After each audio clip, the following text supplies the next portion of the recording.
iko Taswira maswira. Ndoda ukadovine South. Isa doira chimari. Doira da dollar. Ko South. South is 75 cents. Depends you to per 20 pounds. Per 20. Abantu kuda usibe mgesi sapa. Per $5. Sipo. Sipo ina da dollar. Depends. Alright.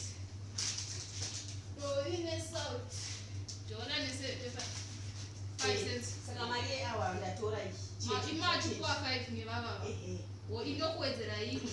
Chibadaliza kuti sipo awa neizvo zvangoenda zvose. Awa moapa change yawo kuti yasara muri kwa change yawo. Indokupa yei pa 20. Pa 20. Todiwa. Foni yangu yadzima. To eda, to multiply. Eda. Awa no da $4. Amanda 4. Yasara inga yachimobisa yasara yosiyo yakwandi. Yo yakwa muri. Foni amuna foni. Atina foni. Dollar. 75 cents. Mapuwa 5 ni wewe. Ndapiwa 5 ni hao. Saka inokupa imwe change. Abantu bapa yao. Mari manje.